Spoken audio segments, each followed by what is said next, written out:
ศพขอเจริญพรญาติโยมอีกครั้งหนึ่งนะก็จะเป็นการมาพูดคุยประวัติเพื่อที่เด็กๆและเยาวชนที่เรามาวันนี้จะได้ทราบว่าความสำคัญในวันวิสาขบูชานั้นมีความเกี่ยวข้องอย่างไรเพราะเด็กๆบางคนก็ยังไม่ทราบนะก็คือวันวิสาขบูชาเนี่ยถือว่าเป็นวันที่วันเพ็ญเดือนวิสาขะโดยปกติแล้วก็จะตรงกับวันขึ้น15ค่ำเดือน6โดยเราก็จะมีอยู่ในช่วงเดือนพฤษภาหรือมิถุนาถือว่าเป็นวันสำคัญอีกวันหนึ่งเป็นวันสำคัญทางพระพุทธศาสนาเพราะว่าเป็นวันเหตุการณ์ที่เราทราบว่ามีเหตุการณ์อยู่3ประการที่แก่หนึ่งคือวันที่พระพุทธเจ้านั้นได้ประสูตินะแล้วก็ตรัสรู้และปรินิพพานวันวิสาขบูชาจึงถือว่าเป็นวันครบรอบทางศาสนาที่ร่วมเหตุการณ์ทั้ง3นั้นไว้ในวันเดียวกันนะซึ่งไม่มีวันเขาว่าวันสำคัญทางพุทธศาสนาเหตุการณ์ที่วันที่พระพุทธเจ้าประสูตินั้นคือในวันเพ็ญเดือน6ก่อนพุทธศักราชเมื่อได้80กว่าปีคือนางสิริมหามายานั้นได้ประสูติพระโอรสณต้นสาระในแขวงลุมพินีก็ได้รับนามว่าสิทธัตถะซึ่งแปลว่าผู้สมปรารถนาซึ่งต่อมาท่านก็ได้ออกบวชและก็แสวงหาความหลุดพ้นของชีวิตเพราะงั้นเมื่อวันที่พระพุทธเจ้าตรัสรู้เมื่อพระพุทธเจ้าชื่อสิทธัตถะอายุได้ 35 พรรษาก็ได้ตรัสรู้ที่ต้นสีมหาโพธิ์ณพุทธคยาที่ประเทศอินเดียซึ่งก็ตรงกับคืน15 ค่ำเดือน 6พระองค์ก็ได้ค้นพบเรื่องของคำสั่งสอนเรียกว่าอริยสัจสี่ซึ่งก็เป็นหลักธรรมที่นำมาดับทุกข์ซึ่งที่พวกเรานั้นได้ศึกษาแล้วก็ได้เรียนหลักธรรมคำสอนในเรื่องของอริยสัจสี่ซึ่งความเป็นทุกข์ที่พวกเรานั้นจะต้องนำมาเป็นข้อกติธรรมเตือนใจในที่เราจะดำเนินชีวิตอันนี้คือหลักสำคัญที่ว่าคำสั่งสอนในเรื่องของการได้พระองค์ได้ตรัสรู้ในเรื่องของความทุกข์สมุทัยนิโรธมรรคและวันต่อมาคือวันที่พระพุทธเจ้าได้ปรินิพพานหลังจากที่พระองค์นั้นได้เผยแผ่หลักคำสอนซึ่งก็ใช้เวลาอยู่ประมาณร่วม45 ปีพระพุทธเจ้าก็ทรงเสด็จดับขันธ์ปรินิพพานที่ป่าสาระที่กรุงศินาราในวันขึ้น15 ค่ำเดือน 6ซึ่งพระชนมายุได้80 พรรษาถือเป็นการสิ้นสุดภารกิจของพระพุทธเจ้าในการชี้ทางสู่การหลุดพ้นแก่ชาวโลกแล้ววันนี้ก็ถือเป็นนิมิตหมายโอกาสที่ดีที่ถือว่าเอาวันพระสูตรของพระพุทธเจ้าน้อยมาจัดกิจกรรมที่วัดร่ำเปิงตะโปธารามซึ่งพระเดชพระคุณพระภาวนาธรรมาภิรัตน์เจ้าอาวาสวัดร่ำเปิงตะโปธารามและก็เจ้าคณะอำเภอเมืองเชียงใหม่ก็ได้จัดกิจกรรมพิเศษนี้เนื่องในวันวิสาขบูชามาติดต่อกันมาหลายปีซึ่งก็ได้เชิญแล้วก็ให้เด็กเยาวชนจากปีนี้ก็จะมี2 โรงเรียนคือโรงเรียนบ้านโป่งน้อย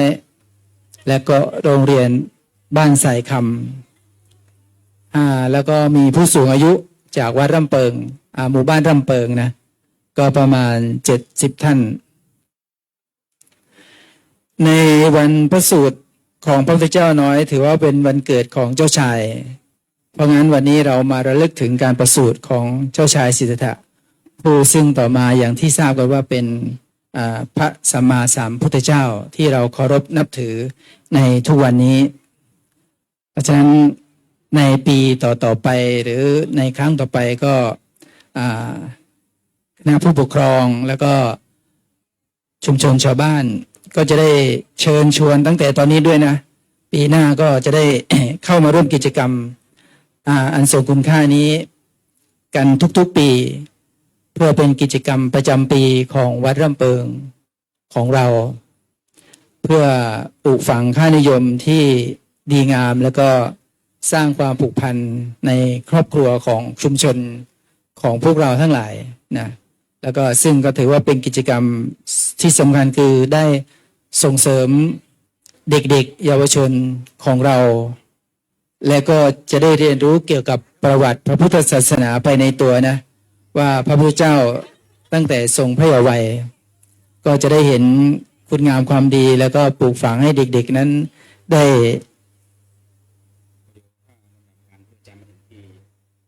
ก็อาจารย์ก็จะได้จุดธูปและบูชาพระบรมไตรนะน้อมไหว้พระสวดมนต์จากนั้นก็ตัวแทนของนักเรียนเขียนได้ไหมเดี๋ยวผมลืมนักเรียน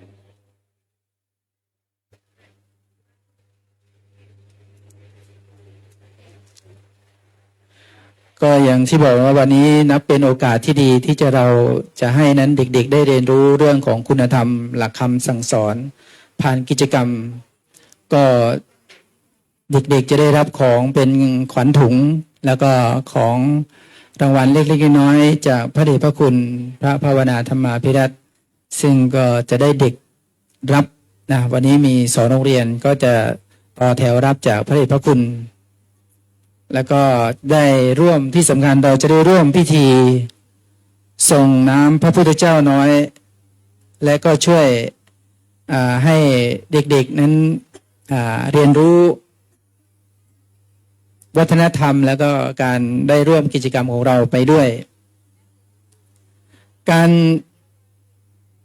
นิยามความหมายที่เรานั้นได้มาร่วมกิจกรรมทำบุญนั้นหนึ่งคือเราจะได้บำเพ็ญทานศีลภาวนา เพื่อให้เด็กๆนั้นได้รู้จักการทำบุญ แล้วก็ผู้ปกครองของเราก็จะได้ชวนเด็กๆร่วมทำบุญด้วยกันโดยเฉพาะเรื่องของการให้ทานถือปลูกฝังความรู้จักการเสียสละ และก็รู้จักการแบ่งปัน สิ่งตัวนี้ถือเป็นเรื่องสำคัญสำหรับเยาวชนที่ยังเยาว์วัยความผูกพันและความทรงจำของเด็กๆก็จะได้ระลึกถึงคุณงามความดีเมื่อเด็กๆนั้นเติบโตขึ้นไปในเป็นเยาวชนข้างหน้าเด็กๆก็จะได้กลายเป็นคนดี ซึ่งผู้ปกครองเราก็มีส่วนเกี่ยวข้อง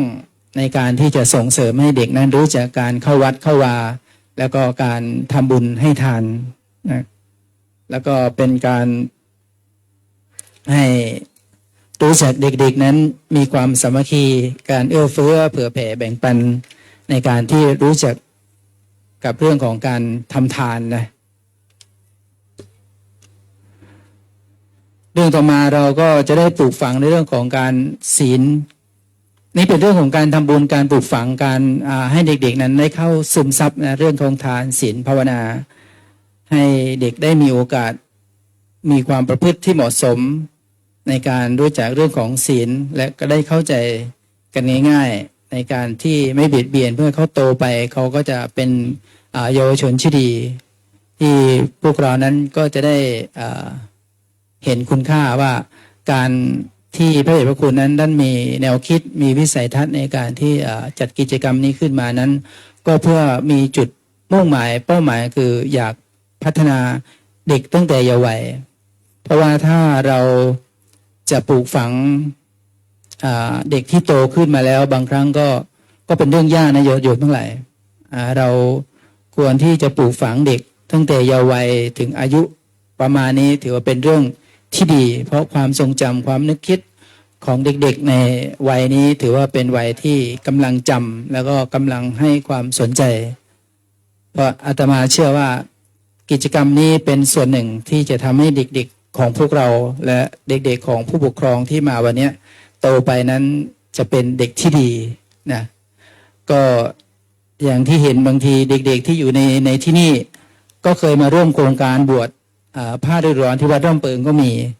ก็พอเข้าลาสิกขาออกไปก็มีการเข้ามา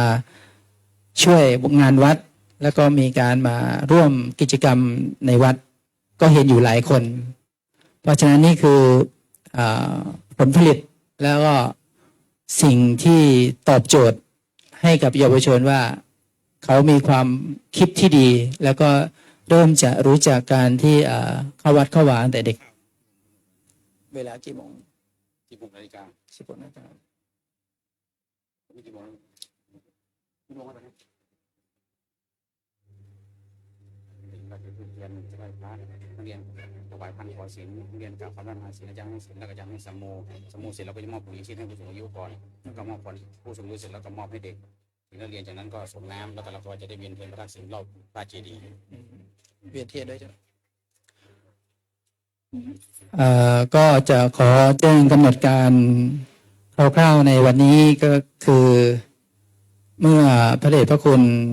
มาถึงณพระพิธีก็จะจุดธูปบูชาพระรัตนตรัยแล้วก็นำไหว้พระสวดมนต์ก็จะมีตัวแทนนักเรียนถวายทานขอศีลแล้วก็ตัวแทนนักเรียนกล่าวอาราธนาศีลหลังจากนั้นพระเดชพระคุณท่านก็จะให้ศีลแล้วจากนั้นพระอาจารย์ก็จะกล่าวสัมโมสนิจกถาในส่วนของความรู้แล้วก็เคล็ดลับในความที่จะให้เด็กและก็เยาวชนได้รู้หลักธรรมคำสั่งสอนในที่พระเดชพระคุณนั้นจะให้ความรู้กับเด็กๆในวันนี้หลังจากจบจากการกล่าวสัมโมสนิจกถาก็จะเป็นพิธีมอบถุงยังชีพให้กับผู้สูงอายุจากหมู่บ้านร่มเปิงจำนวน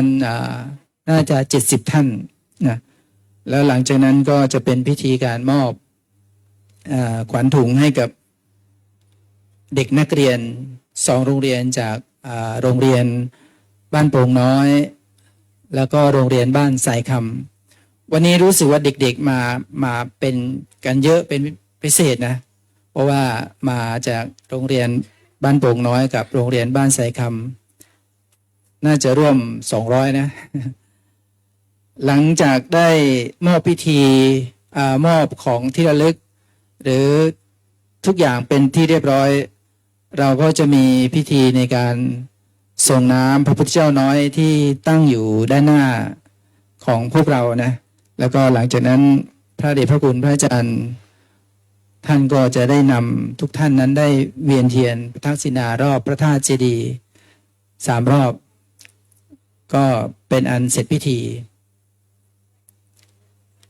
ก็เป็นกำหนดคร่าวๆในวันนี้ที่จะแจ้งให้คณะศรัทธาสาธุชนญาติโยมแล้วก็ผู้อยู่ในงานได้ทราบกันเบื้องต้น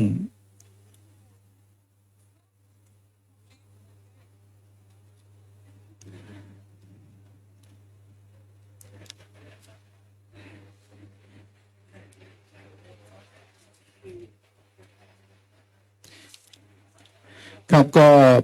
กิจกรรมนี้ถือว่าเป็นกิจกรรมที่พิเศษนะเพราะว่าโดยทุกปีเนี่ยพระเดชพระคุณพอเสร็จจากนี้ท่านก็จะมีการจัดกิจกรรมอย่างนี้ที่บ้านเกิดท่านก็คือที่จังหวัดแพร่คือเป็นกิจกรรมที่น่าส่งเสริมอีกกิจกรรมหนึ่ง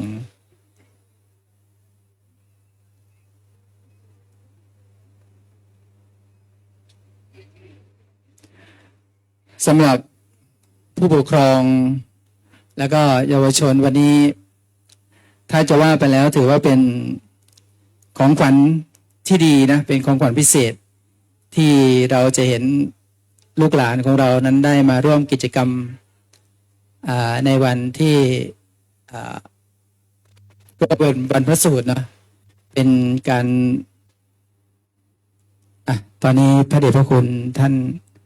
ได้เดินทางมาถึงที่ประรำพิธีแล้วก็ขอให้ท่าน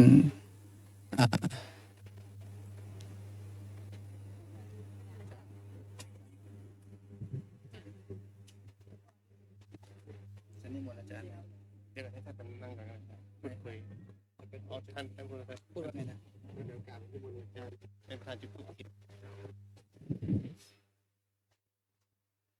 ครับตอนนี้พระเดชพระคุณมาถึงรำพิธีก็ให้ทุกคนได้ยกมือประนมมือไหว้นะ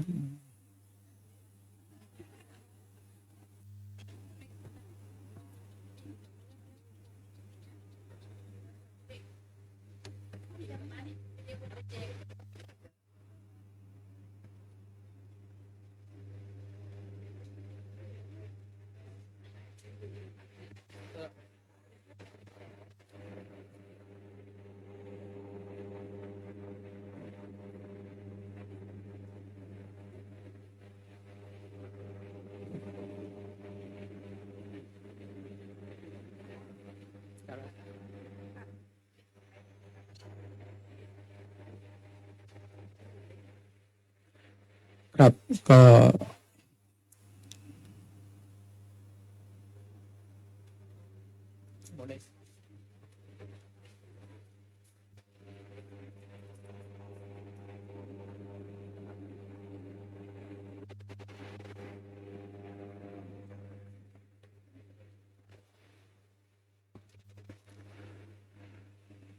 ครับเมื่อทุกอย่างพร้อมก็จะได้กราบอาราธนานิมนต์พระเดชพระคุณได้จุดธูปเทียนนำไหว้พระลำดับต่อไปครับขอกราบอาราธนานิมนต์ครับ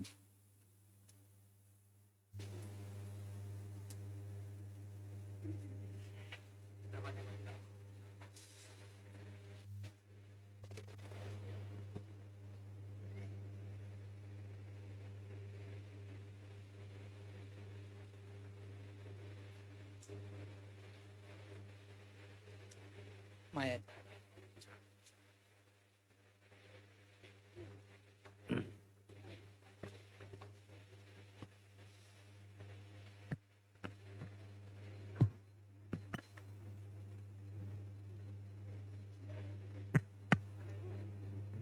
ใช่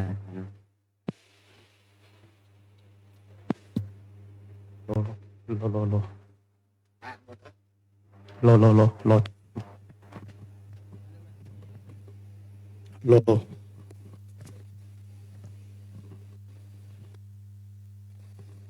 บูชาพระรัตนตรัยนะอินาสการเรนะ สการเร โล นะ โล ทางอภิปูชยามอิมินาสการเรนะ อิสการเรนะ ธัมมังอภิปูชยามะ อภิปูชยามะ อิมินาสการเรนะ อิมินาสการเรนะ สังฆังอภิปูชยามะ สังฆังอภิปูชยามะ อะระหังสัมมาสัมพุทโธภะคะวา อะระหังสัมมาสัมพุทโธภะคะวา พุทธังภะคะวันตังอภิวาเทมิ พุทธังภะคะวันตังอภิวาเทมิ สวากขาโตภะคะวะธัมโม อาโตภะคะวะตาธัมโม ธัมมังนัมมัสสามิ ธัมมามิ ปฏิปันโน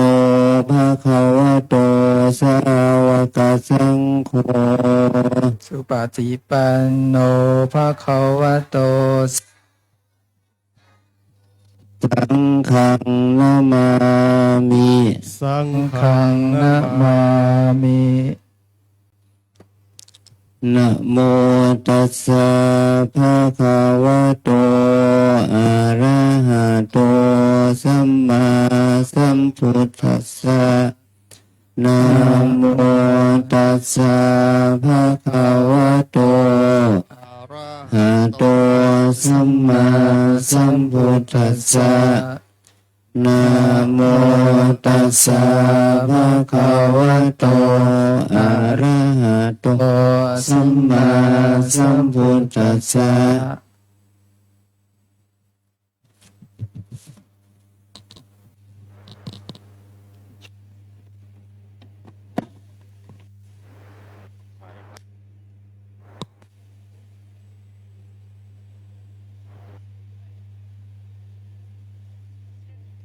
ยันดูหางแมงก็เลยตั้งเสา โลโลโลลำดับต่อไปก็เชิญคุณครูจากโรงเรียนโป่งน้อย ถวายทานขอศีลพระเดชพระคุณ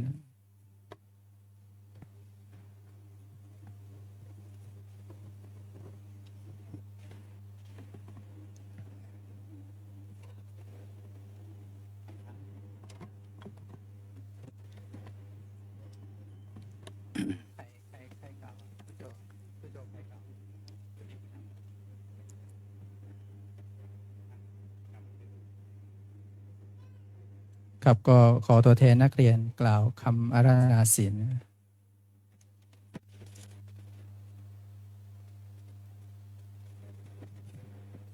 มะยังพันเต วิสูงวิสูงรัคนัตถายะ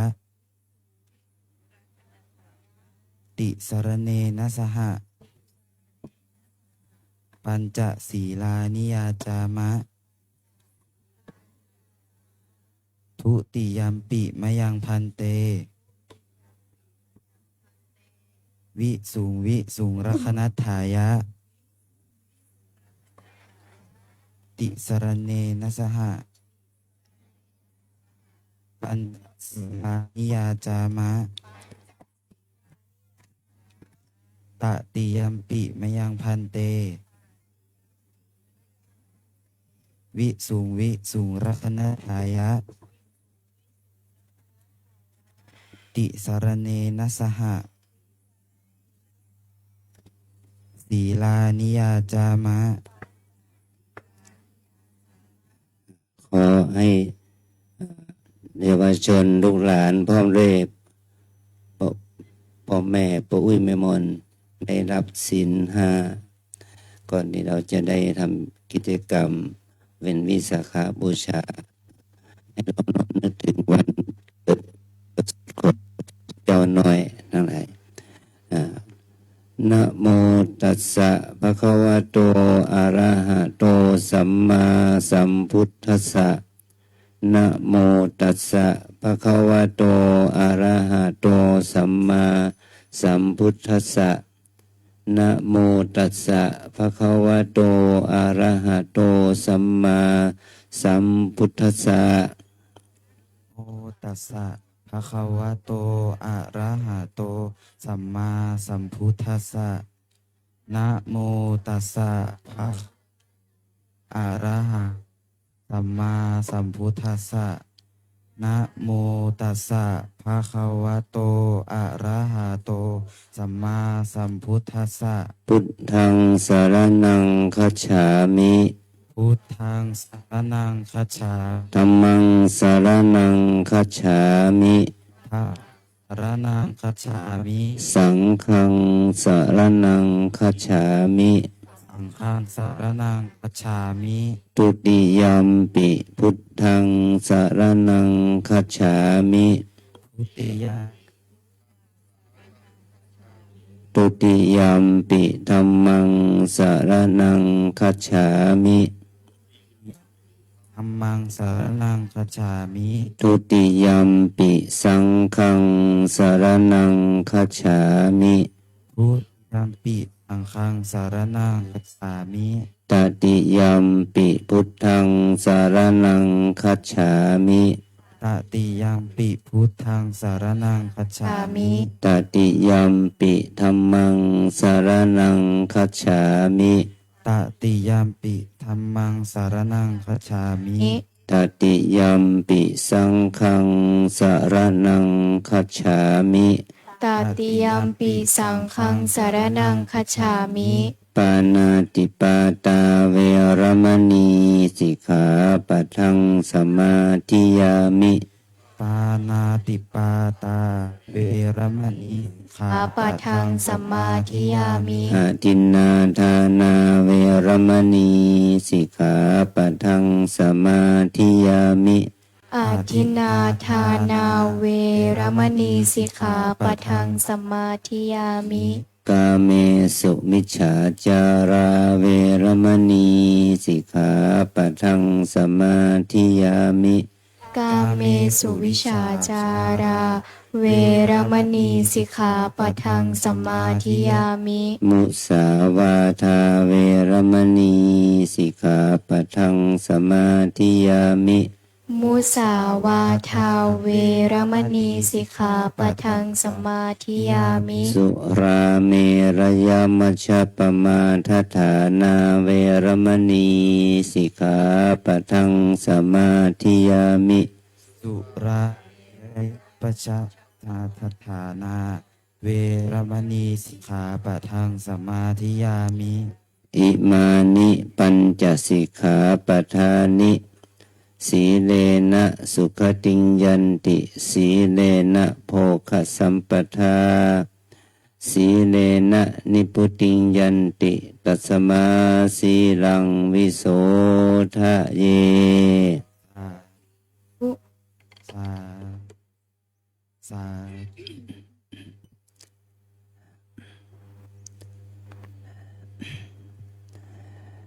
แล้ว ก็กิจกรรมแต่นี้ไปเราจะได้ฟังโอวาทธรรมเล็กๆน้อยๆจิตเสร็จเรียบร้อยเราจะทำพิธีเวียนเทียนก่อนเนาะเราก็ทำพิธีเวียนเทียนพ่อแม่ปู่ย่าตายายก็พาลูกหลานจุง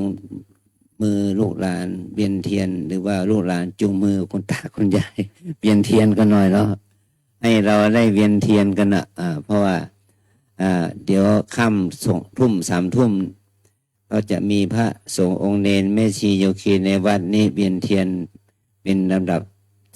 สุดท้าย ตอนนี้เราให้เกียรติพ่อ อคุณพ่อคุณแม่คุณปู่ย่าตายาย ได้เวียนเทียนประทักษิณพระพุทธเจ้าพระธรรมพระสงฆ์เป็นปฐมหลังจากเราเวียนเทียนแล้วเราจะทำวิธีสงน้ำพระพุทธเจ้าน้อยเนาะสงน้ำพระพุทธเจ้าน้อยนี่มี3 ปางนะปางประสูติปางที่2ปางตรัสรู้เป็นพระพุทธรูปที่เราปุจุดบูชานี่เป็นปางตรัสรู้ปางที่3ปางปณิพพานเนาะปางนอนปณิพพานเนี่ยเป็นปางปณิพพานเราจะได้กราบพระพุทธองค์ที่ว่าเป็นวันวิสาขบูชาเป็นวันที่เราเฉลิมฉลองนึกถึงพระพุทธเจ้าประสูติตรัสรู้และปรินิพพานเราจะได้เห็นถึงพระพุทธรูปปางปรินิพพานคือปางนอนไม่ใช่ปางบรรคารเป็นเป็นปางที่เอาพระหัตถ์ค้ำเสียนแต่ถ้าปางปรินิพพานพระหัตถ์ไม่ค้ำเสียนพระหัตถ์วางข้างๆพระพักตร์นะนี่เป็นปางปรินิพพานถ้าปางบางคารเนี่ยเป็นปางชนะมารเป็นพระชนะราหูลเขาเอาใช้สำหรับเอาไว้ข่มคนมีทิฏฐิมานะมากเขาเอาใช้ปางชนะราหูลพระราหูเนี่ยนี่ปางปณิพพานปางที่เข้าสู่สันติสุขแบบสมบูรณ์แบบนะเราถือว่าพระพุทธองค์นิพพานก็เข้าสู่บรมสุขอย่างแท้จริงเนี่ยเราจะได้กราบพระพุทธรูปปางปณิพพานปางตรัสรู้อนุตตรสัมมาสัมพุทธญาณและปางประสูติให้เรานึกถึงว่าถ้าไม่มีเจ้าชายประสูติแล้วก็ไม่มีเจ้าชายตรัสรู้ถ้าไม่มีเจ้าชายตรัสรู้ไม่มีพระพุทธเจ้าตรัสรู้ก็ไม่มีพระพุทธศาสนาปณิพพานเป็นเรื่องของธรรมดาคนเราต้องเกิดแก่เจ็บและตายเป็นธรรมดาเนาะจึงให้เรารู้ถึงว่าสรรพสิ่งนี่มันเข้าสู่ความเป็นธรรมชาติสามัญไม่ว่าท่านเหล่านั้นจะเป็นใครเนี่ยที่ว่าเราเนี่ยมาถึงนึกถึงหลวงปู่พระอาจารย์ทองของเราเนี่ยมาบูรณะวัดวาอารามวัดรัตโปธารามลำเปิงเนี่ยท่านไปบูรณะปฏิสังขรณ์ที่วัดจอมทองต่อท่านไปละสังขารที่จอมทองเนาะอายุ96 ปีเนี่ยคนทุกคนก็ต้องมีความตายเป็นที่สุดเป็นธรรมดาแต่ความตายไม่ใช่ตายธรรมดาตายด้วยเอาผลงานเป็นประจักษ์ผลงานของครูบาอาจารย์ก็ประจักษ์สร้างวัดสร้างวาสร้างศาสนาชายาติสร้างพระศาสนาเนี่ยถือว่าท่านได้สร้างผลงานไว้เป็นประจักษ์หลังจากที่ท่านมรณภาพไปอันนี้เป็นต้นนะเราจะได้แจกดอกไม้นะมีใครจะช่วยแจกดอกไม้ด้วยก็แล้วก็เอาดอกไม้บูชาเวียนเทียนจบแล้วก็เข้าสู่ที่เดิมเข้าสู่ที่เดิมก็มีการส่งน้ำพระพุทธเจ้าน้อย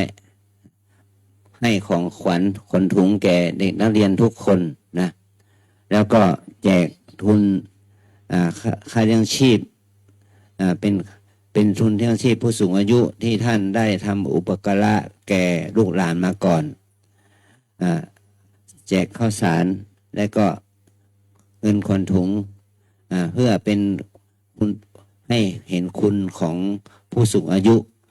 สวเป็นผู้สูงอายุว่าท่านได้เป็นทำประโยชน์เกื้อกูลแก่ครอบครัวแก่ลูกหลานมาเรานึกถึงผู้สูงอายุก็เขาเลยเอาผู้สูงอายุนั่นมาเป็นผู้คนเป็นตัวอย่างของเรานะว่าผู้สูงอายุลูกหลานจะต้องขัดรันยูกตเวทีให้รู้คุณของพ่อแม่ปู่ย่าตายายนะขอให้เรานั้นได้เลิกถึงอย่างนี้แล้วก็ได้มีโอกาสได้เวียนเทียนประทักษิณบูชาพระรัตนตรัยบูชาพระพุทธเจ้าน้อย แล้วก็บูชาพระพุทธเจ้าตอนตรัสรู้แล้วก็บูชาพระพุทธเจ้าตอนปรินิพพานเนี่ยขอให้เรานั้นได้พร้อมใจกัน ถ้าใครเดินไม่ไหวจริงๆก็แค่เดินรอบพระราชเจดีย์เนาะถ้าคนไหนเดินไหวก็เดินรอบวิหารด้วยเพราะว่าเรามีโยคีมีเด็กเยาวชนเยอะเราต้องอาศัยสถานที่เดินประทักษิณ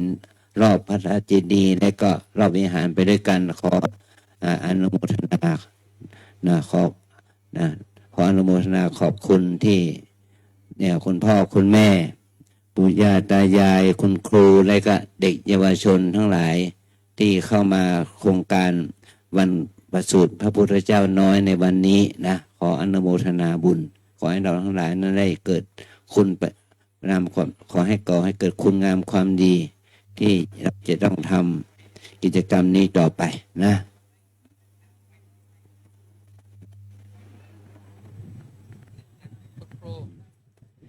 ถ้าเดินไหวเนาะเดินไหวรอบพระราชเจดีย์ถ้าเดินได้แข็งแรงก็ขอให้เดินรอบวิหารด้วยกันเนาะสามรอบ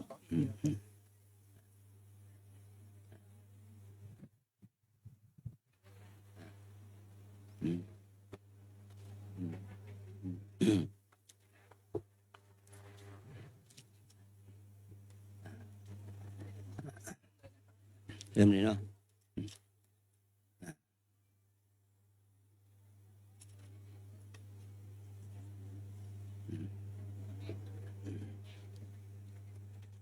บูชาพระรัตนตรัยด้วยกันเนาะว่าตามอาจารย์เด้อนะขอว่าตามยะมัมโขมะยังภะคะวันตังสรณังคตา สรณังคตา เราเป็นผู้ถึง เราเป็นผู้ถึง พระผู้มีพระภาคเจ้า พระผู้มีพระภาคเจ้า พระองค์ใด พระองค์ใด ว่าเป็นสรณะ ว่าเป็นสารณะ โยโนภควาสัทธา โยโนภควาสัทธา พระผู้มีพระภาคเจ้า พระผู้มีพระภาคเจ้า พระองค์ใด พระองค์ใด เป็นศาสดาของเรา เป็นศาสดาของเรา ยัสสจจะมะยัง ยัสสะจะมะยัง ภควโตมะแลเราชอบใจ แลเราชอบใจ ของพระผู้มีพระภาคเจ้า พระองค์ใด อิเมหิสักการเรหิ สักการเรหิ ภควันตัง ตังภควันตัง สะธัมมัง สะธัมมัง สะสังฆังอาภิปูชยามะ พี่ปู เราตั้งใจบูชา ไปบูชา พระผู้มีพระภาคเจ้า พระองค์นั้น พระองค์นั้น พร้อมทั้งพระธรรม พร้อมทั้งพระธรรม พร้อมทั้งพระสงฆ์ พร้อมทั้งพระสงฆ์ ด้วยเครื่องสักการะทั้งหลายเหล่านี้ ด้วยเครื่องสักการะทั้งหลายเหล่านี้ อะระหังสัมมาสัมพุทโธภะคะวา อะระหังสัมมาสัมพุทโธภะคะวา พุทธังภะคะวันตังอภิวาเทมิ พุทธังภควันตังอภิวาเทมิ สวากขาโตภะคะวตาธัมโม สวากขาโตภควตาธัมโม ธัมมังนามัสสามิ ธัมมังนามัสสามิ สุปฏิปันโนภะคะวะโตสาวกสังโฆ สุปฏิปันโนภควโตสาวกสังโฆ สังฆังนามามิ สังฆังนามามิ อันธรรมยังพุทธัสสะภะคะวะโตปุพพภาคะนะมะการังกะโรมาเส นะโม ตัสสะภะคะวะโตอะระหะโตสัมมาสัม ธัสสะนะโมตัสสะภะคะวะโตอะระหะโตสัมมาสัมพุทธัสสะนะโมตัสสะภะคะวะโตอะระหะโตสัมมาสัมพุทธัสสะหันธรรมยังพุทธานุสตินะยังกะโรมาเซ อิติปิโส ภะคะวะอะระหังสัมมาสัมพุทโธวิชชาจารณะสัมปันโนสุขโตโลกวิทูอนุตตโรปุริสธรรมสารทิสัตทาเทวมนุษย์สานังพุทโธภะคะวาติหันธรรมยังธรรมานุสตินะยังกะโรมาเซ สวา คาโตภะคะวะตาธัมโมสันทิติโกอาการิโกเอหิปัสสิโกโอปานายิโกปัจจัตตังเวทิตาโพวินโยหิติหันธรรมยังสังขานุสตินะยังกะโรมาเซ สุปฏิปั ปั น นโนภะคะวะโตสาวกสังโฆอุชุปฏิปันโนภะคะวะโต สาวกสังโฆ ยายาปฏิปันโนภะคะวะโตสาวกสังโฆสามีจิปฏิปันโนภะคะวะโตสาวกสังโฆ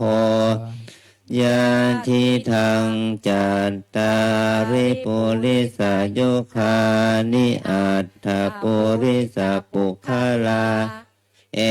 สะภะคะวะโตสาวกสังโฆอาหุนายโยปาหุนายโยทักขินายโยอัญชลีกาลนิโยอนุตตรังปุญญาตังโลกัสสาติสาธุสาธุสาธุเราจะได้เวียนเทียนเนาะเราผู้สูงอายุเด็กเยาวชนเวียนเทียนกันด้วยกันเนาะคุณพ่อคุณแม่คุณปู่ย่าตายายช่วยกันเวียนเทียนเนาะอนุโมทนา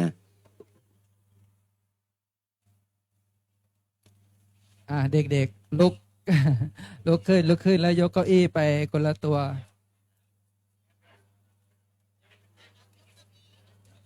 ผู้ลุกไหวไหมลุกก็ใครแข็งแรงหน่อยเอาเก้าอี้ขยับขอแถวได้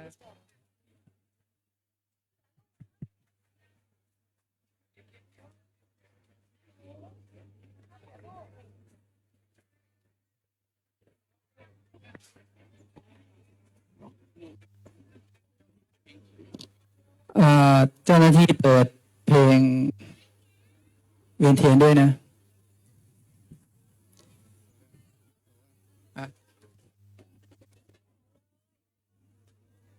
ค่อยๆเดินตามมาเรื่อยๆนะ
ดอกไม้เอาวางรอบฐานเจดีย์ด้วยนะอาจารย์ด้วย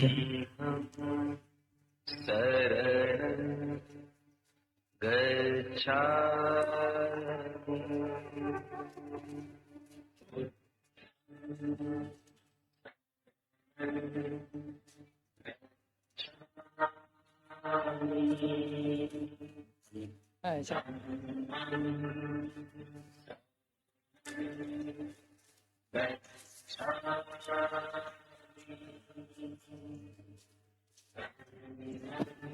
เอาผู้ที่เวียนเทียนได้แล้วเราก็ส่งน้ำพระพุทธเจ้าน้อยนะเชิญส่งน้ำพระพุทธเจ้าน้อย ขอขันสาธุ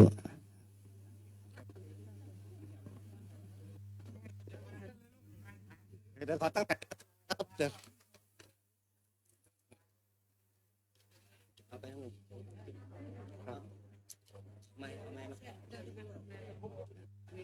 ขอแล้วก็พอเราเวียนเทียนก็มาส่งน้ำพระพุทธเจ้าน้อยเลยแล้วก็เดี๋ยวเราจะได้มีการมอบขวัญถุงให้ตนและก็คนผู้สูงอายุนะ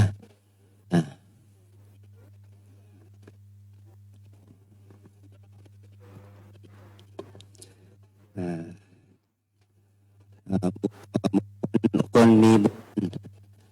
คนที่มีบุญท่านมาบังเกิดนะเราได้ท่านให้ความสุขแก่เราทุกคนนะที่เกิดขึ้นในโลกนี้นะเราได้ประพฤติปฏิบัติตามหลักธรรมคำสอนของพระพุทธเจ้าความสุขมันจะเกิดขึ้นกับเรานะเด็กๆก็จัดเก้าอี้ใหม่นะจัดเก้าอี้ใหม่จัดนะหรือว่าถ้าไม่จัดเก้าอี้ก็นั่งกับพื้นนะลูกนะ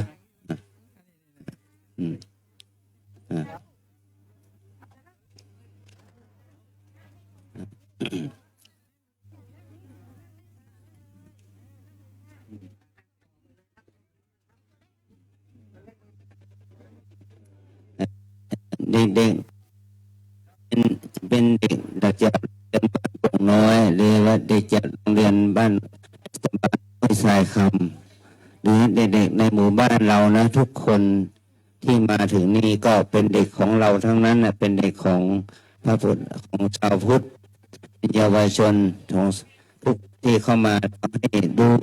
ให้เราไม่ต้องแบ่งแยกกันว่าเป็นเด็กโรงเรียนขอให้เราเป็นเด็ก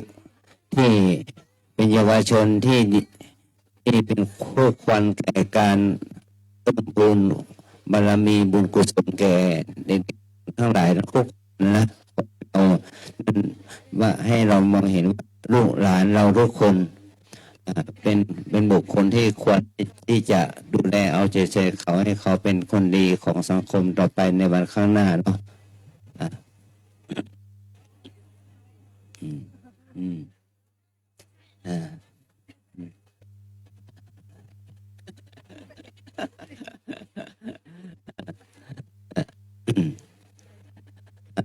เยาวชนเข้ามานั่งในตุนั่งในสถาบันเลยนะ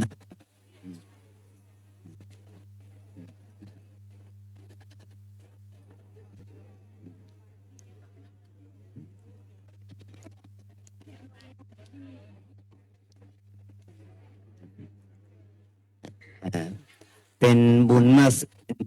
เป็นบุญอย่างยิ่งนะที่เราเห็นเด็กเยาวชนมาเวียนเทียนเนี่ย เป็นบุญอย่างยิ่งที่เห็นคุณพ่อคุณแม่พาจูงมือลูกมือหลาน หรือว่าลูกหลานจูงมือคุณพ่อคุณแม่มาเวียนเทียนครับคุณย่าคุณยายก็ไม่ได้มาเวียนเทียนด้วยพอเวลาค่ำคืนทุ่มสองสามทุ่มก็คุณพ่อคุณแม่คุณตาคุณยายก็ไม่มีโอกาสมาเวียนเทียนเรา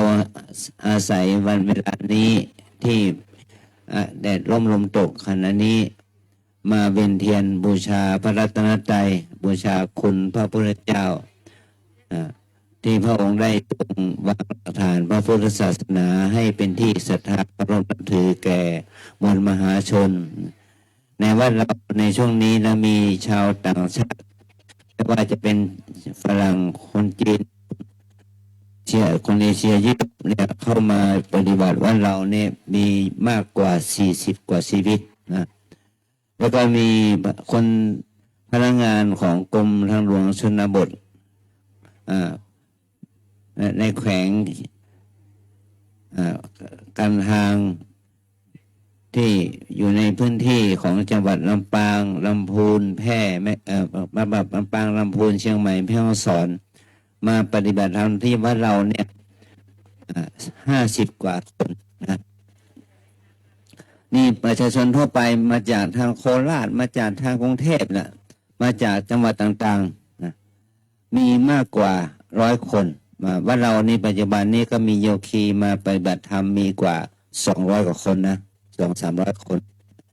เราจะมีความยินดีอย่างยิ่งที่ญาติโยมได้เข้ามาทำกิจกรรมนี้เพื่อให้มีปฏิสัมพันธ์มีจิตเข้าสัมผัสกับพระรัตนตรัยนะลูกหลานก็ได้มาเข้าวัดเพื่อที่จะใกล้ชิดกับพระพุทธศาสนาในสมัยที่มันเป็นเด็กน้อยอยู่ที่วัดเนี่ยเราเข้ามาวัดก็เข้ามาเพื่อขอขนมขอกินนะแต่การทานขนมของวัดนั้นมันเป็นปัจจัยที่เราได้เข้ามาเป็นพระภิกษุสามเณรต่อมานะขอให้ทุกคนมีคนให้เราได้มีความศรัทธาต่อกิจกรรมของเราเนี่ยอาจารย์จึงให้ข้อคิดให้แก่ลูกศิษย์ว่าเราให้อะไรของเด็กได้ผู้สูงอายุก็ไม่ใช่เราไม่ได้อะไรคือได้ความศรัทธาได้ความเลื่อมใสของสังคมต่อวัดวาอารามนะทีนี้แหละเราจึงสละอะไรเล็กๆน้อยๆให้แก่ศรัทธาญาติโยมที่อยู่ในชุมชนเนี่ยนะได้มีส่วนรับรู้กิจกรรมของวัดเรานะสืบต่อนะขอให้อันนี้เราจึงขอยินดีอย่างยิ่งที่คุณพ่อคุณแม่ญาติโยมได้มาร่วมบุญกิจกรรมนี้กิจกรรมเพื่อบุญเพื่อกุศลแก่เราเองและแก่สังคมประเทศชาติบ้านเมืองของเรานะตัวน้อยมันข้อให้ไปนั่งกับครูบาอาจารย์และลูกศิษย์ที่เรานั่งอยู่ก็เดี๋ยวก็เจ้าหน้าที่เขาจะจัดแถวเขารับของชำร่วยแล้วก็แจกไอติมด้วยนะเด็กนะเด็กน้อยมีไอติมมาแจกด้วยนะก่อนเดี๋ยวรับของชำร่วยก่อนของเสร็จแล้วก็แจกไอติมมา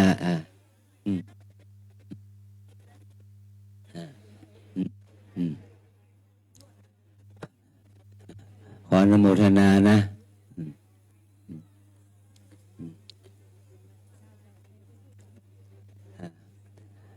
สงฆ์องค์ใหญ่ก็ได้สงฆ์องค์น้อยก็ได้เด็กๆก็สงฆ์องค์น้อยอยู่ข้างล่างถ้าผู้สูงอายุคนหรือว่าพ่อแม่ลูกสาวได้ก็สงฆ์องค์ใหญ่นะง่ายๆหน่อย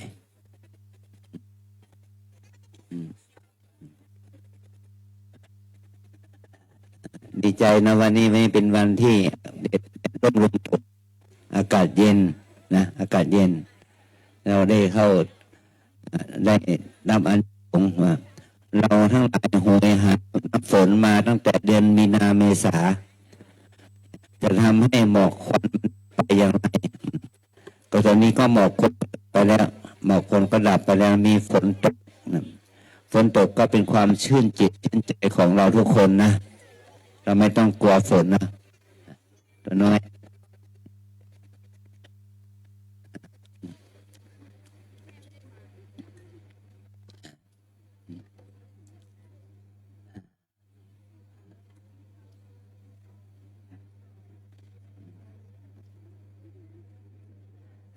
ขอแสดงความยินดีกับเราจริงๆเยาวชนของเรานะมาจากไม่ใช่มาจากโรงเรียนบ้านโป่งน้อยอย่างเดียวโรงเรียนอื่นๆที่เด็กๆว่าเราบ้านเราเนี่ยไปเรียนที่โรงเรียนอื่นนะโรงเรียนในเมืองกิจกรรมนี้มันก็จะเป็นกิจกรรมที่ส่งเสริมลูกหลานทุกคนจะได้ใกล้ชิดพระพุทธศาสนาวิสาขบูชานี้นะตรงนี้เข้ามาข้างหน้า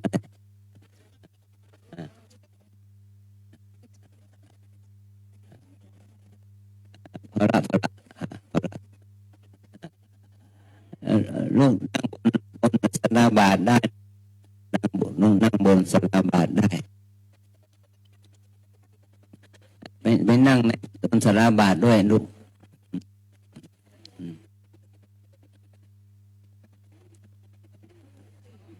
เอาตัวน้อยมานั่งข้างหน้านี่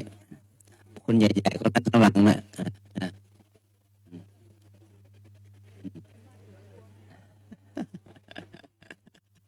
ดีใจเนาะเด็กน้อยๆมาวัดเนี่ย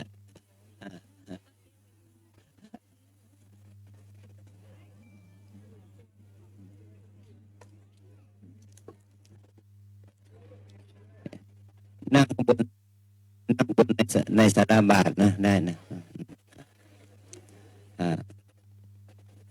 ประทักศีลเวียนเทียนแล้วก็ส่งน้ำพระพุทธเจ้านะใส่พ่อหลวงแม่หลวงอ้อยพ่อหลวงนพดลหรือว่าผู้ช่วยสทในเขตพื้นที่ของเรากมได้มาบริการเรานะแม่ชีโยคีก็ได้ช่วยเหลือสวยดอกไม้บูชาคุณพระเวียนเทียนเนี่ยขอให้เรานั้นได้กิจกรรมนะด้วยความตั้งใจศรัทธาต่อสิ่งที่เราทำนะ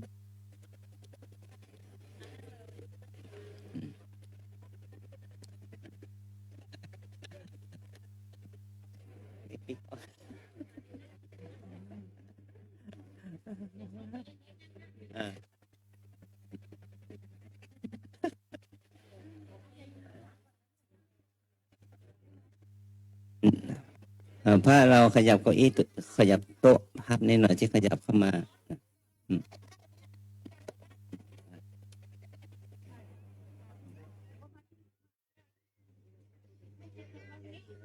ขยับตู้ไอติมออกเลย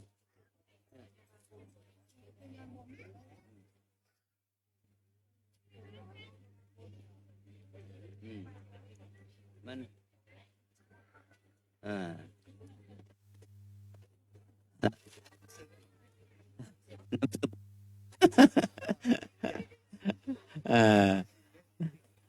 น้ำมันซึมลูกน้ำสงของมันซึมมานะลูกนะก็ขยับมาขยับมาให้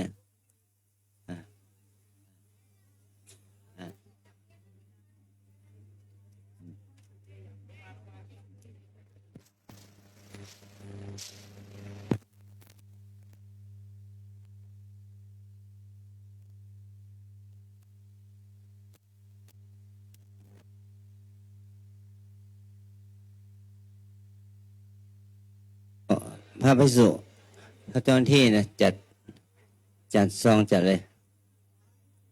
ให้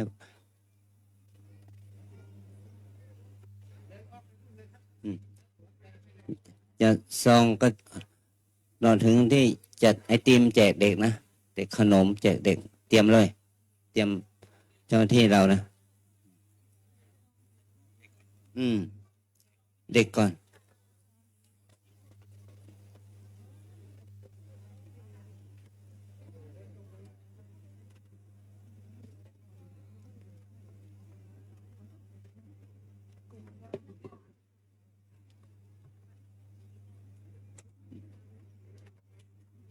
เอาเจ้าหน้าที่ผ่ายพิธีกรนะอันอ่า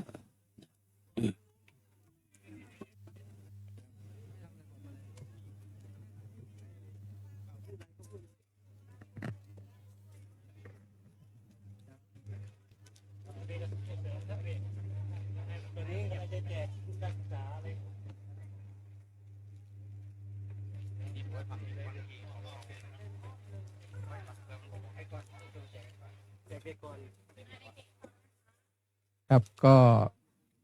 ลำดับต่อไปหลังจากที่เราได้ยิน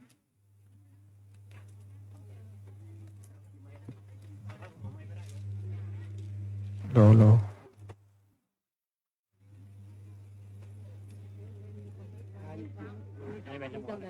ที่ไหนเจ้านี่ค่ะ เหรอครับก็ลำดับต่อไปพระเดชพระคุณมอบ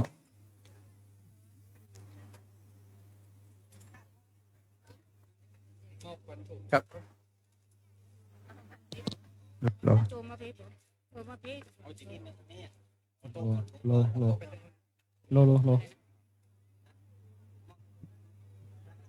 เอาได้ทีมเอาไอ้ทีมมาเดินมานี่ไม่ได้ไม่นั่งไม่นั่งเลยเดี๋ยวเลยมาที่เลยจบตรงนี้เดี๋ยวเป็นไง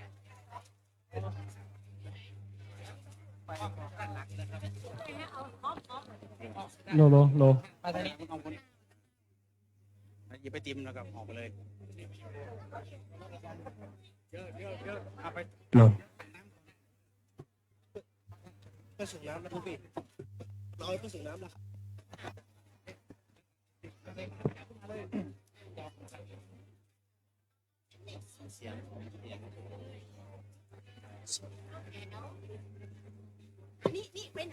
เอาเยาวชนต้องเข้าแถวมาเลยลูกอ่ะ เอาเลยลูกอย่ารับ แล้วเดินอ้อมไปนะ รับไอติม1 ถุงไป ไป ต่อไปก็เด็กเยาวชนโรงเรียนบ้านโป่งน้อยนะ ต่อแถวเลยลูกต่อแถวนะ รับขวัญถุงจากพระอาจารย์นะอ้าว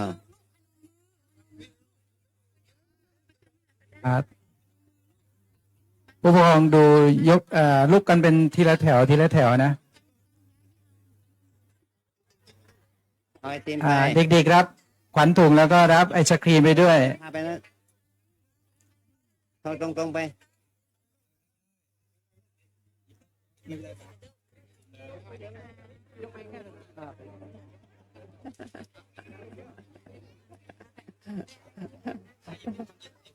พี่ชอนนี่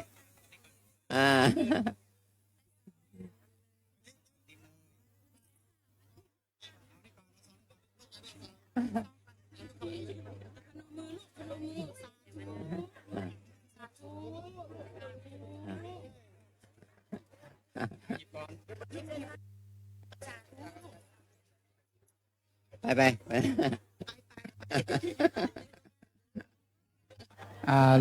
ลกกันเป็นแถว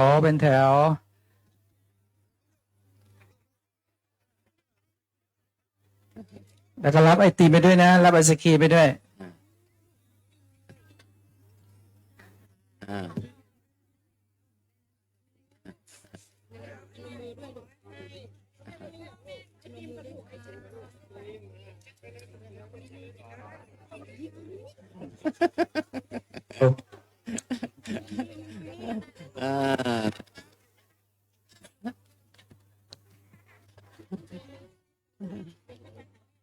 กับกด เดี๋ยวไม่หรอกไปทางนี้ ไปทางนี้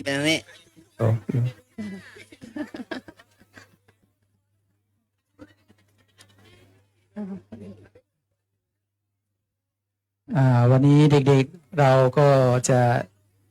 ได้รับเป็นขวัญถุงนะ เป็นของขวัญจาก ขวัญถุงจากพระพุทธเจ้าน้อย ของขวัญจากพระพุทธเจ้าน้อยนะ อ่า จะได้ อ่า อืมเป็นมงคลนะเป็นมงคลกับลูกๆหลานของเราวันนี้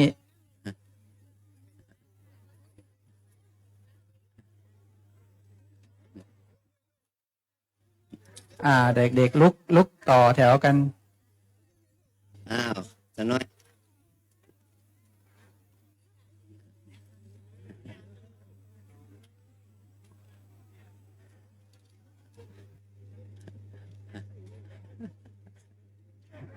สาธุ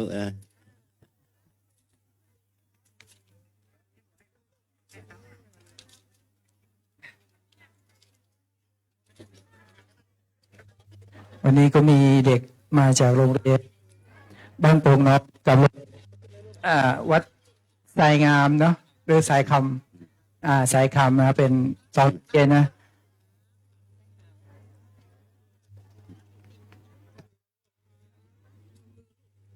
มีบทนั่นเหรอให้หมดไปเบิกที่ออฟฟิศสิไปซื้อร้านค้าเบิกใหม่สิไปเบิกสิอ่าอ่าอ่าบางทีผู้สูงอายุอยากกินไอติมเลยนะ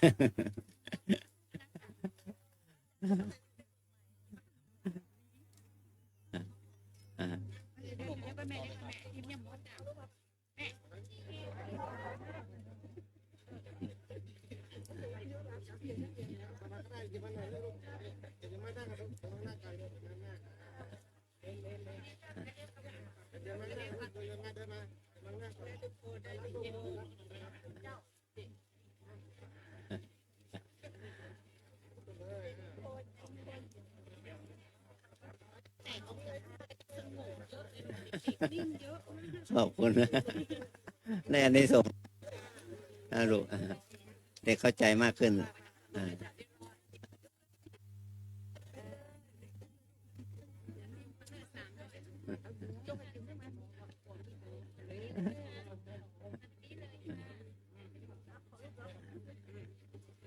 นี่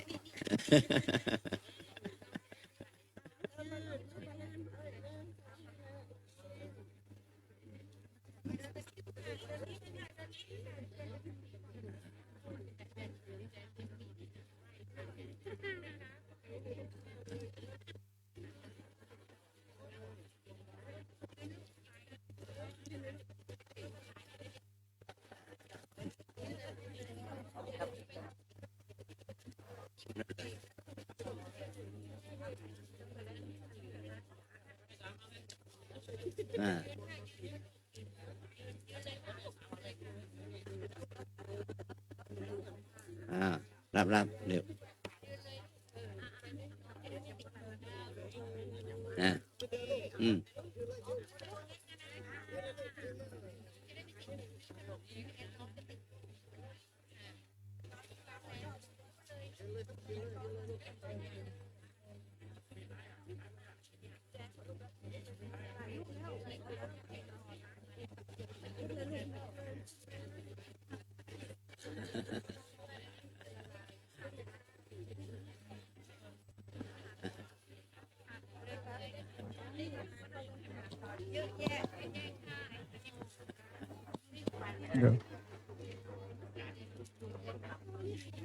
นี่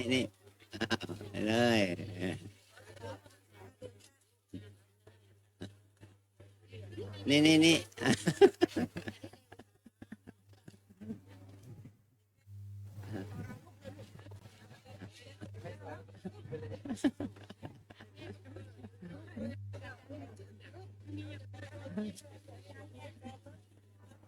นี่ นี่อันนี้กัน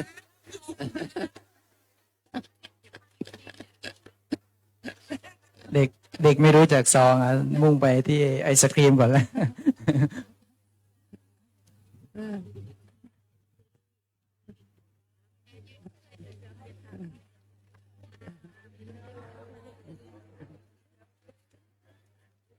ว รับขวัญถุงก่อนนะแล้วค่อยไปรับไอศครีมนะ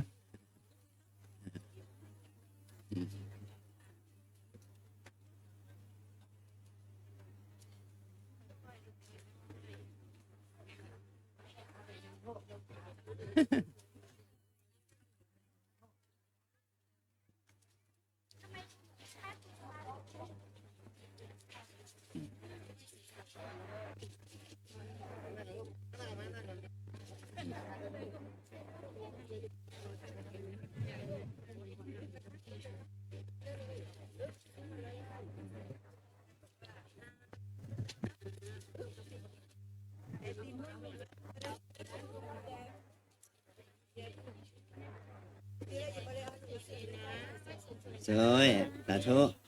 เนี่ย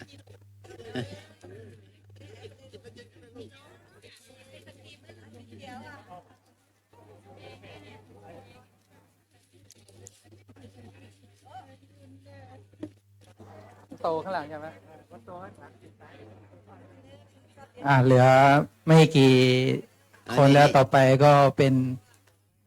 ผู้สูงอายุ วันนี้ผู้จากหมู่บ้านร่ำเปิงนะประมาณจำนวนได้70 ท่านเนาะ70 ท่านวันนี้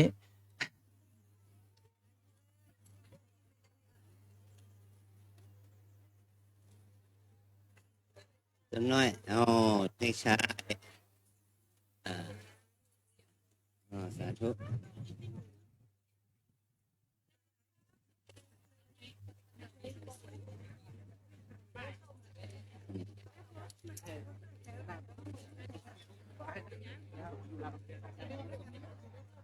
ต่อไปไอติมไปอยู่ฝั่งโน้นย้าย คนย้ายจะไม่ไหวแล้วเนี่ย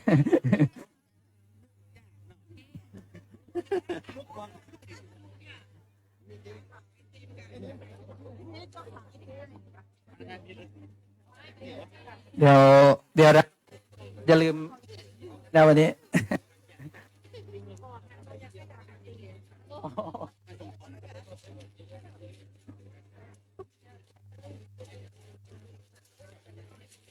เอาไปข้างนอกหน่อยขยับไปหน่อยขยับไปหน่อย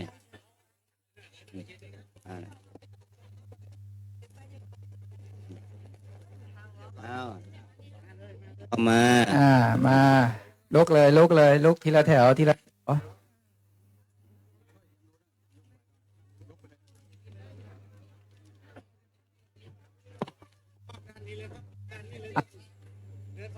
เดินออกไป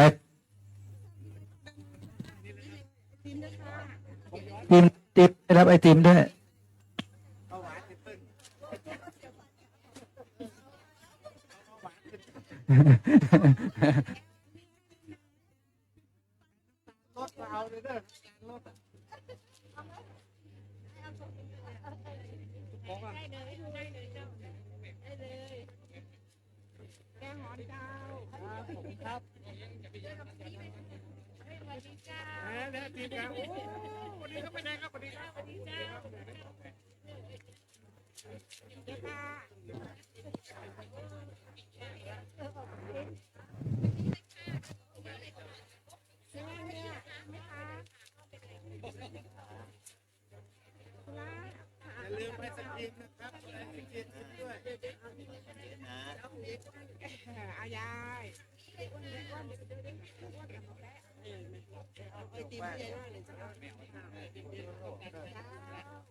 น้ำตาลงดเขาได้เลยด้วยไปย้ายแล้วเป็นติมกันเจ้า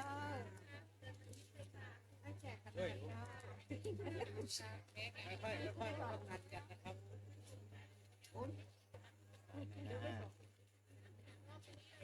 งานมาลีไหวไหมไหวไหมครับสีเขียวเดินเลยครับเดินเลยย้ายดาว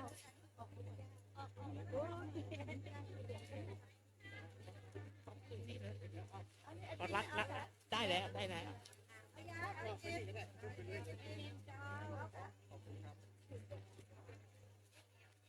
ไอติมค่ะ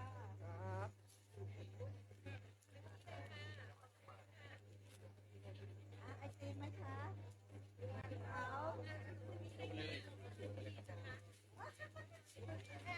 อ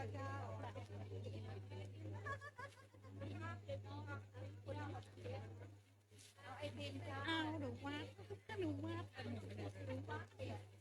ไอติมของนักมีทุเรียนก่อน ได้เลย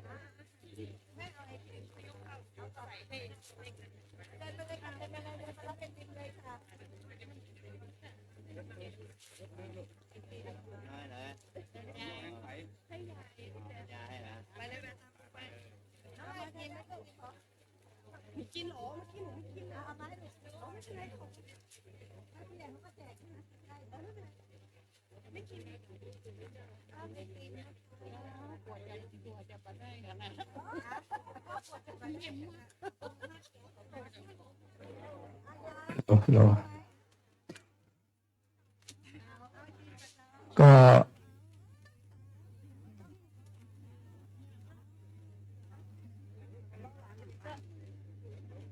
โลอ่า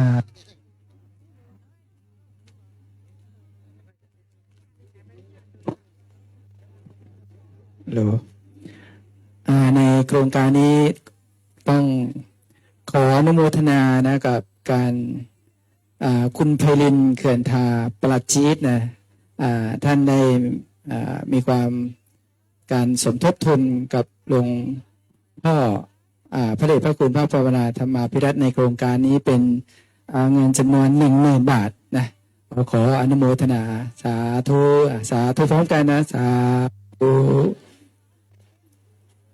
ก็โครงการนี้ก็ถือเป็นโครงการที่เป็นการปลูกฝังเด็กเยาวชนนะให้มีความ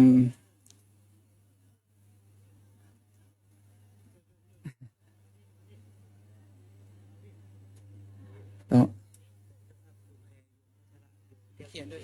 เขียนจับชื่อไม่รู้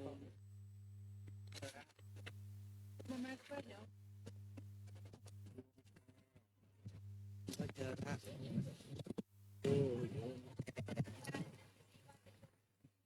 โยโยมแคโยมชโยหนึ่งโยมแคหนึ่งโยมพัชระยาคู ไม่ได้ จะโยมแพรโยม โยมชโย โยมชโยเนาะ โยมชโย โยมพัช โยมพัชระก็ได้ โยม พัชระ พัชระเนาะ อ่า แก้วกิตยานุกูล ใช่ แก้วกิตยานุกูลเนาะแม่เนาะนอนเน้นเนาะนุกูลนี่เนาะจ้ะ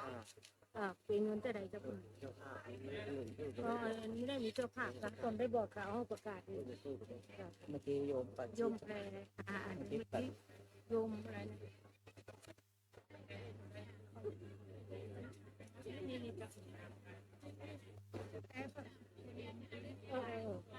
ไปลิน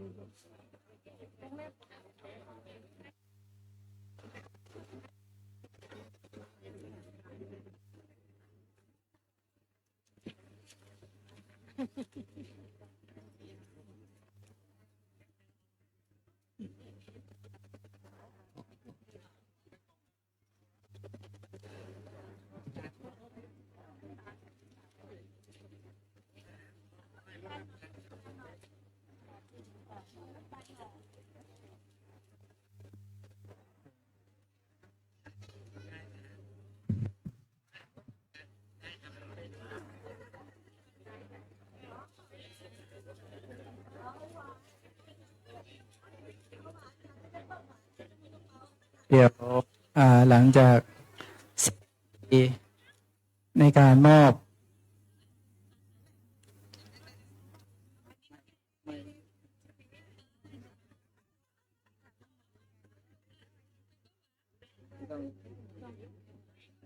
เสียเลย